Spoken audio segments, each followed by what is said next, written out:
What's up? This one is going to be a pretty basic tip, but I think it will help a decent number of people. And in my experience, I have noticed cubers who even average like 11 or 10 seconds not using this, which is a little bit concerning.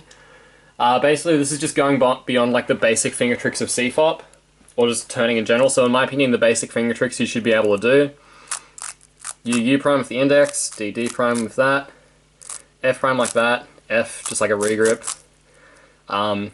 Those, in my opinion, are like the absolute basics. You may or may not need to do M slices a certain way.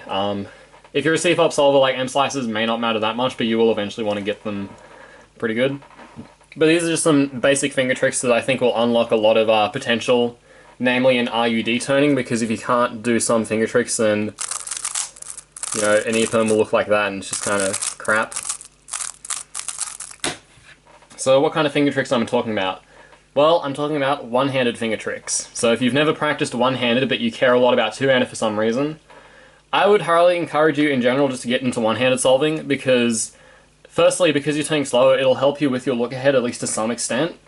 And it can give you some carryover to two-handed, in my experience. But the other reason is it'll unlock a world of turning that you haven't really seen before.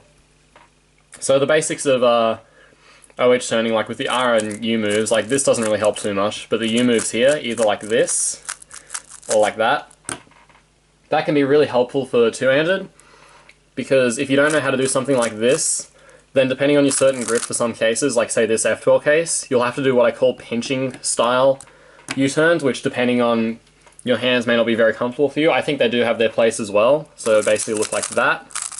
So you go like R, U from R from U, and then with thumb or tomp you have to like pinch it a little, which can be a little bit of a annoying, stressful, like it's just like on your hands, just like the way ergonomics works, like it's just, you kind of have to like clamp your hand a little bit, and like you kind of bring your finger back, which isn't really a very natural position for your finger.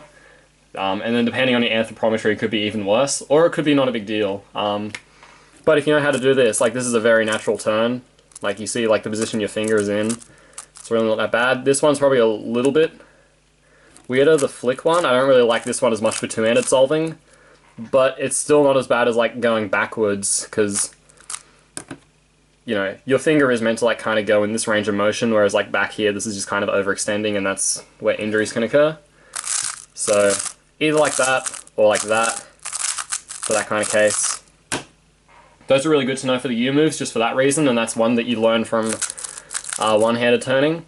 And then the other one, this is probably the best one, that if I could get like every cuber who I think is going to be relatively serious about cubing to learn one finger trick, it would be this. So it is a D prime with the left ring finger.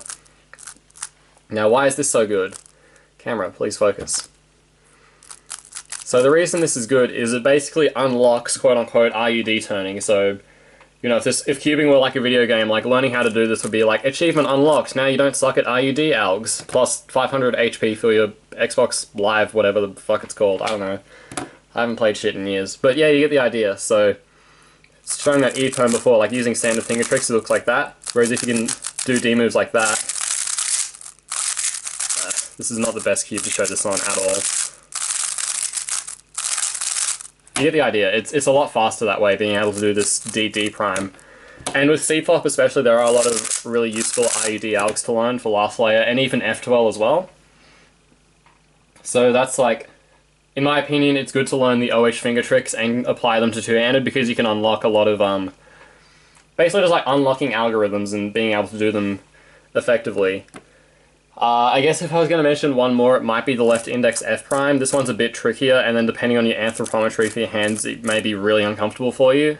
You basically have your left pinky resting on bottom, so, you know, weird. See, I can't even get it to move back there, but if it was back there, then, like, you know, weird stuff here might happen. I think with magnetic cubes, it's less of an issue now, thankfully.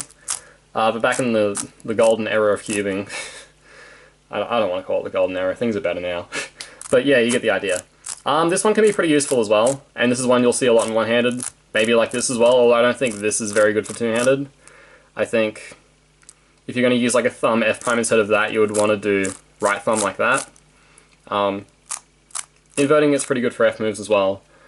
But yeah, those are just some... Oh, and also, double flicks. Don't be someone who has to do this. Just learn to double flick. for both hands, for the love of God. D moves is not as important, at least be able to do it with one hand. Like, be able to either lefty D2 like that, or righty D2 like this. Pinky ring, or ring pinky, I don't really care, but definitely not ring middle, because ring middle means you have to grip with your index, which means, like, what finger's going to do the U moves now? There is no finger. You ran out of fingers, bro.